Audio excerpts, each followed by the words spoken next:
이사야 11장 6절로 9절의 말씀 같이 한 목소리로 읽도록 하겠습니다.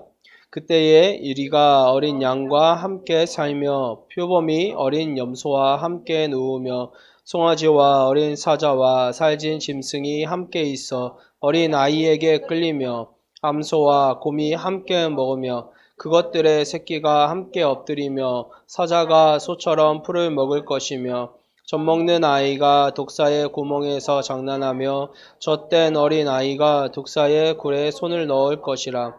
내 거룩한 삶 모든 곳에서 해됨도 없고 상함도 없을 것이니 이는 물이 바다를 덮음같이 여호와를 아는 지식이 세상에 충만할 것임이니라. 아멘. 네, 한파로 인해서 우리가 몸을 움츠려 들 수밖에 없는 그런 한 주였습니다. 이런 추운 날씨를 만나면 거리에서 노숙하시는 분들이나 노점을 하시는 분들이 생각이 납니다. 또 복지 사각지대에 놓여 있는 분들은 이런 추위를 속절없이 몸으로 견뎌야 하는 어려움이 있다는 것 우리가 잘 알고 있죠. 정부에서 계속 복지에 대한 예산과 관심을 보여도 사람이 살아가는 이 세상에 명함이 늘 존재하기 마련인 것 같습니다. 우리는 이렇게 한파로 고생을 하고 있는데 지구 반대편에서는 월드컵이 열리고 있죠. 그 카타르는 매우 무덥잖아요. 날씨도 무더운데 지구촌 축제로 인해서 얼마나 그 열기가 달아올랐을까 상상해 봅니다. 그러나 이런 축제 속에서 우리의 마음 한구석이 불편한 이유는 여전히 이태원 참사라는 가시가 맺혀 있기 때문일 겁니다. 벌써 한 달하고도 닷새가 지났습니다. 지난주 희생자 유가족은 정부의 지지부진한 조사와 책임자 수사를 촉구하는 그런 기자회견을 가졌던 걸 우리가 뉴스로 들었습니다. 정작 책임을 져야 하는 윗선에 있는 그 사람들은 후안무치한 말로 국민과 유가족을 외면하고 있습니다. 이런 박탈감과 공허함 속에서 발생한 신촌 모녀 사망 사건은 우리 사회의 민망한 민낯을 그대로 보여주고 있습니다. 정부는 촘촘히 위기 가구를 발굴해서 더 나은 복지를 하겠다라고 약속을 했지만 정비되지 않은 복지 정책으로 인해서 결국 사회적 약자들은 위기의 벼랑 끝에 서 있는 게 아닌가 생각합니다. 생활고로 인해서 수원 세 모녀가 사망한 사건이 얼마 되지도 않았는데 또 이런 안타까운 사건이 발생했다는 사실에 비통함을 지울 수가 없습니다. 또 이뿐이 아닙니다. 산업 현장에서는요, 계속되는 사고로 인해서 안타까운 청년들의 죽음이 이어지고 있습니다. 박주영 판사의 어떤 양형의 이유라는 책에 이런 글귀가 있습니다. 위험을 외주화하고 하루 평균 노동자 5명이 사망하는 나라, 하루 평균 노동자 5명이 사망해도 원청 업체의 이윤이 늘기만 하면 죽음도 기꺼이 용인하는 나라. 하루 평균 노동자 5명의 죽음을 용인하며 이윤만을 추구하는 연 매출 수조 원의 대기업에 가해지는 형벌이 고작 벌금 1,000만 원이 전부인 이 나라에서 일을 마치고 집으로 돌아옴에 가장 적확한 단어는 퇴근이나 귀가일 수 없다. 생환이다. 생환이다. 책을 읽으면서 아침에 잘 다녀올게, 또 저녁에 잘 다녀왔어 라는 인사가 우리나라에서 결코 당연한 것이 아니라는 사실을 깨닫습니다. 한 가족이 아침에 헤어지고 저녁에 아무 일도 없이 다시 만난다는 것은 축복이자 신비에 가까운 것 같습니다. 여러분, 축복이 다른 게 아닙니다. 사랑하는 자녀를 품에 안을 수 있다는 것, 김치찌개를 끓여서 온 가족이 함께 식사하는 것, 사랑하는 연인이 카페에 앉아 마주보면서 커피 한 잔을 할 수 있다는 것, 그리고 오늘 밤을 따뜻하게 보낼 수 있다는 것. 너무도 평범해 보이지만 사실 얼마나 큰 축복이고 신비인지 모릅니다. 그러나 우리는 이런 평범한 일상을 지나치게 소비하면서 살아가고 있습니다. 더 정확하게는 우리의 일상이 소비사회라는 구조 속에서 휩쓸리며 살아간다는 의미입니다. 존 캐버너의 소비사회를 사는 그리스도인이라는 책이 있는데 이런 설명을 합니다.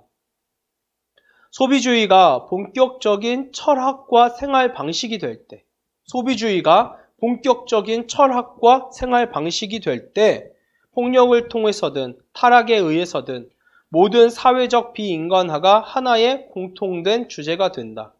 여성이든 남성이든 이윤을 위한 것이든 계몽된 자아나 국가의 이익을 위한 것이든 쾌락을 위한 것이든 모든 수단과 도구로 전락한다. 무엇이 문제인가요? 우리가 살아가는 사회는 이 만몬이라는 거대한 악의 그림자가 사회 구조를 지배하고 있다라는 겁니다. 사람들은 만몬의 노예가 돼서 다른 인간을 비인간화시키며 소비의 수단과 도구로 전락을 시키고 있다는 겁니다. 그러나 가장 심각한 문제는 무엇인가요? 무감각하다는 겁니다. 무감각. 내가 비인간화되었고 내가 다른 이들을 지금 비인간화시키고 있고 도구화시키고 있는데 이 사실을 깨닫지 못하고 여전히 사탄의 종노릇을 하면서 살아가고 있다는 사실입니다. 앞서 언급했듯이 평범하게 퇴근, 귀가라고 말하지 못하고 생환이라고 말해야 한다는 이 박주영 판사의 표현이 지금 우리가 살아가는 소비사회를 증명해주는 상징이 아닌가 생각을 해봅니다. 사람을 사람의 가치로 여기지 않고 돈과 숫자로 계산하는 사회. 존엄, 존중, 배려보다는 효율, 편리를 주장하는 사회. 절제와 인내를 미련하게 여기고 욕심과 탐욕을 정당화하는 사회. 그리고 이 모든 것을 신앙, 믿음이라는 것으로 뒷받침하는 기독교. 이런 소비사회, 만몬사회는요. 그리스도인의 영적인 감각을 둔감하게 하고 하나님 나라에 대한 소망을 뜬구름 잡는 이야기로 치부해 버립니다. 이런 소비 만몬 사회의 손짓에 그리스도인들이 더 허우적거리고 있다는 사실이죠. 곧 입으로는 하나님 나라 십자가 예수 그리스도를 말하는데 정작 이들은 다시 오실 주님 재림에 대한 신앙이 없는 자들입니다. 더 정확히는 그리스도인의 모양은 하고 있지만 그리스도인이라고 말할 수 없는 가짜라는 겁니다. 여러분, 예수님의 비유 중에 알곡과 가라지 비유가 있습니다. 한 사람이 좋은 씨를 자기 밭에 뿌렸습니다. 그런데 그날 밤에 원수가 와서 그 곡식이 뿌려진 그 밭에 가라지를 뿌려버립니다. 이것을 종들이 발견하고 주인에게 급히 와서 말하죠. 주인님, 우리가 분명히 좋은 씨앗을 밭에 뿌렸는데 어디서 이렇게 가라지가 생겼는지 모르겠습니다. 주인이 대답합니다. 아이고, 원수가 와서 그랬구나. 원수가 와가지고 가라지를 뿌렸구나. 종들이 다시 묻습니다. 주인님, 그럼 이 가라지를 뽑을까요? 주인이 말합니다. 마태복음 13장 29절로 30절. 주인이 이르되 가만두라.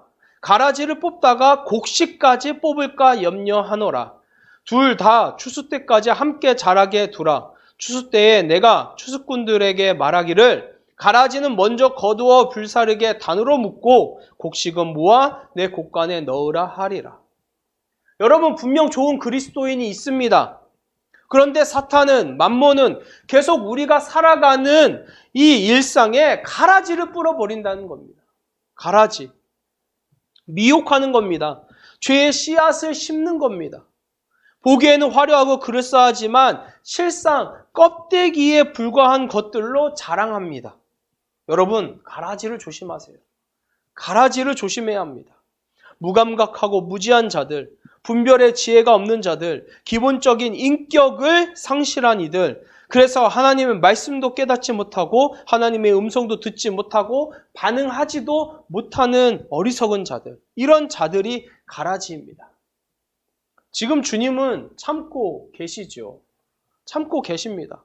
그러나 추수 때가 되면 가라지의 운명은 결국 불살라져 버리는 겁니다. 얼마나 두렵고 떨리는 일입니까? 여기서 이제 우리는 질문을 해야 됩니다. 그렇다면 이 소비 사회와 반대되는 개념은 무엇일까? 네, 당연히 저는 하나님 나라입니다. 하나님 나라. 바로 인간을 도구화시키고 비인간화시키는 이 소비 만문 사회와 상반된 개념이 바로 하나님 나라입니다. 하나님 나라에서는요, 사람이 존재하는 것만으로도 귀하다고 말합니다. 그 이유는 하나님의 형상을 담고 있기 때문이죠. 더욱이 소외당한 이들, 연약한 이들, 퇴근을 생활으로 여기며 살아가야만 하는 그 노동자들에게 위로와 평안이 있는 곳이 바로 하나님 나라입니다. 예수님은 분명 이들을 위해서 오셨습니다. 누가복음 4장 18절 19절을 보니까 주의 성령이 내게 임하셨으니 이는 가난한 자에게 복음을 전하게 하시려고 내게 기름을 부으시고 나를 보내사 포로된 자에게 자유를, 눈먼 자에게 다시 보게 함을 전파하며 눌린 자를 자유롭게 하고 주의 은혜를 전파하게 하려 하심이라 하였더라. 이것이 우리에게 복음 아닙니까? 주님은 나사렛 회당에서 이사야 61장 1에서 2절에 이 말씀을 풀어주시면서 뭐라고 말씀하셨냐면 이 말씀이 오늘 너희 가운데에서 이루어졌다 이렇게 말씀하십니다. 예수님께서 말씀이 이루어졌다라고 분명히 선포를 하셨어요. 그러나 나사렛 사람들은요, 이를 거부하고 심지어 예수님을 죽이려고 했습니다.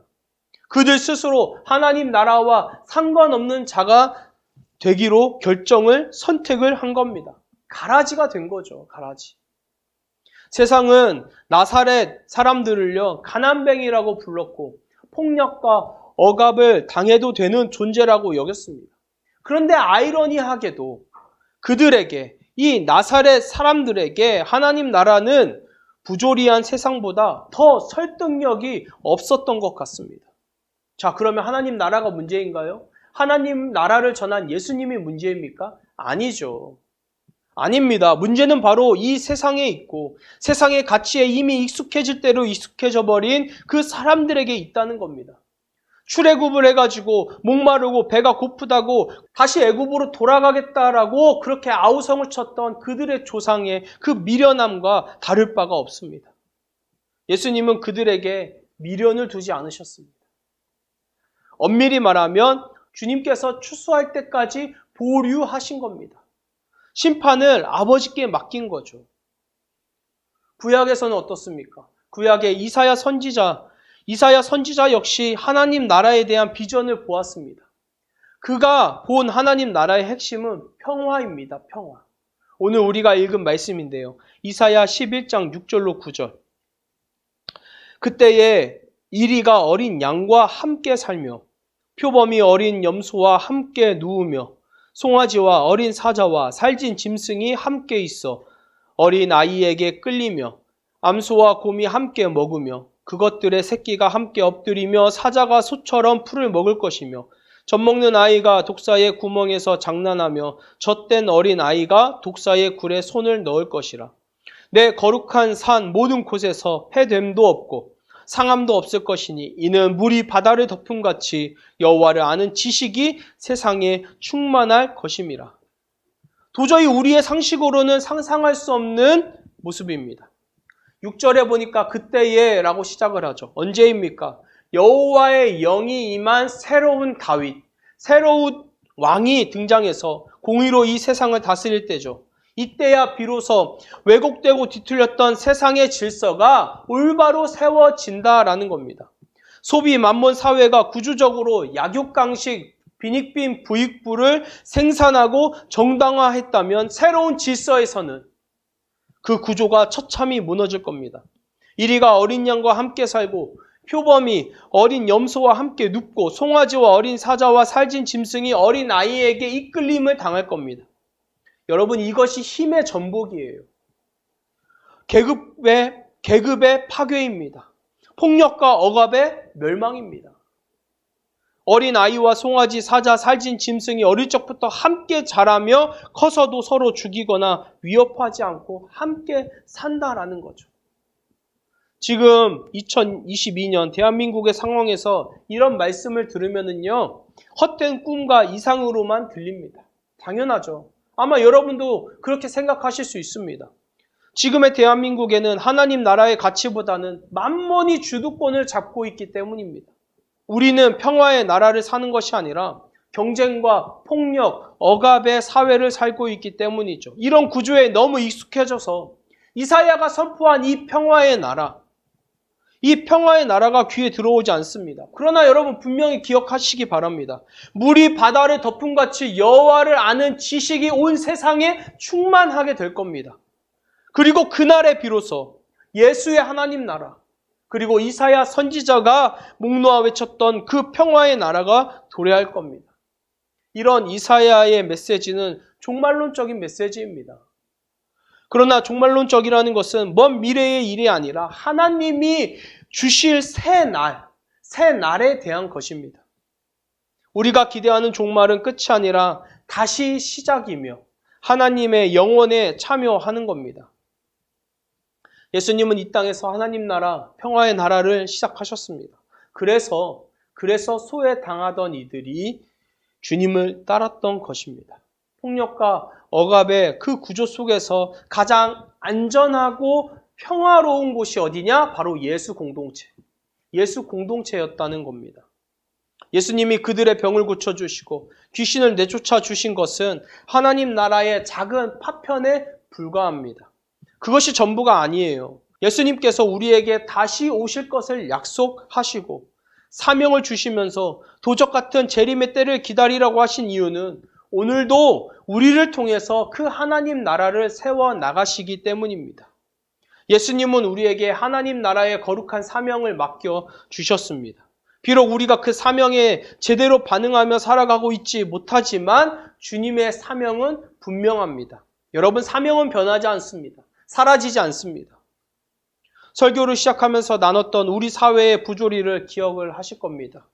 그렇다면 그리스도인의 사명으로서 오늘 우리는 어떻게 이 사회의 그 모순에 저항하면서 살아갈 수 있을까? 첫 번째로 일상의 거룩함입니다. 여러분, 더 거룩하게 살아야 합니다. 거룩은 하나님을 닮아가는 것이고 예수 그리스도의 그 삶을 추구하면서 살아가는 겁니다. 우리의 거룩함은 결국 우리가 얼마나 이 땅에서 하나님께 부끄럽지 않은 한 사람인가 거기에 달려있는 것 같습니다. 두 번째로 원수를 경계해야 합니다. 원수를 경계해야 합니다. 좋은 밭에 알곡이 심겨 있습니다. 그러나 언제든지 원수가 와서 가라지를 뿌릴 수 있습니다. 가라지를 함부로 뿌리지 못하도록 우리가 깨어 있어야 합니다. 영적으로 더 깨어있고 분별하며 마귀에게 틈을 내어주어서는 안 됩니다. 세 번째로 여호와를 아는 지식이 충만해질 때까지 자기를 쳐서 복종해야 합니다. 하나님 알기에 더욱 힘쓰시길 부탁드립니다.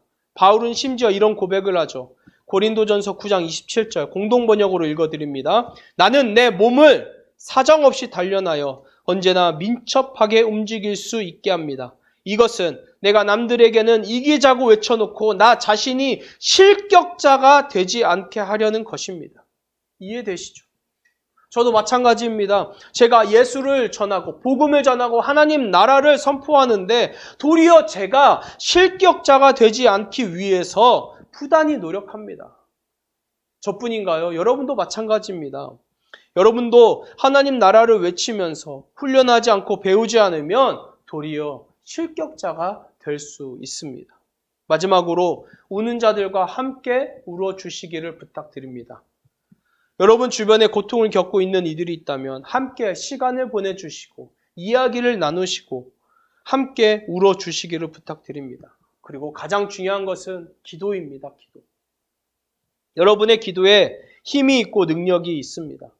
귀신을 내쫓지 못한 제자들이 그 이유를 묻자 주님이 뭐라고 말씀하시냐면 기도 외에 다른 방법이 없다라고 말씀하십니다. 믿음의 기도는 능력입니다. 힘입니다. 무기이고 연합입니다. 세상의 그 어떤 권세보다 강한 하나님의 손을 의지하는 것이 바로 기도입니다. 사랑하는 여러분, 우리가 도저히 답이 나오지 않는 지금의 이 현실을 타개할 수 있는 방법은 오직 예수 그리스도 한 분뿐입니다. 왜입니까? 우리가 그리스도인이기 때문입니다. 그리스도인. 우리는 예수 그리스도를 믿고 그분이 시작하신 하나님 나라를 소망하는 그리스도인입니다. 만약 그리스도인이 아니라면 세상의 부조리와 약육강식의 소비사회, 만모니즘의 문화 속에서 먹이사슬의 가장 높은 곳에 올라가려고 발버둥을 칠 겁니다. 그렇게 올라간들, 그렇게 돈과 힘과 권력을 가진들 그 끝이 어떻겠습니까? 결국에는 가장 높은 낭떠러지 절벽에 올라가는 것밖에 되지 않습니다. 그러나 그리스도인으로서 이 세상을 마주한다는 것은 부조리에 대한 거룩한 저항이고 소비사회에 대한 예리한 비판이며 만모니즘에 대한 경건한 거부입니다. 참된 그리스도인이 이 세상에 버젓이 존재한다는 이 사실 자체가 사탄에게는 두려움이자 고민입니다. 제가 아주 중요한 질문 하나를 하면서 말씀을 마치려고 합니다. 여러분, 그리스도인인 우리가 사탄에게 고민입니까? 아니면 하나님께 고민입니까? 그리스도인인 우리가 사탄에게 고민이 되는 존재입니까? 아니면 하나님께 고민이 되는 존재입니까? 이 질문을 오늘 말씀의 결론으로 삼고자 합니다. 대답은 저와 여러분의 일상에서 곰곰이 묵상해 보시기 바랍니다. 대강절을 보내고 있는 우리의 일상에 하나님의 축복과 신비를 누리는 저와 여러분이 되길, 그런 한 주가 되길 간절히 축원합니다. 이 시간 같이 좀 묵상하면서 나아갔으면 좋겠습니다.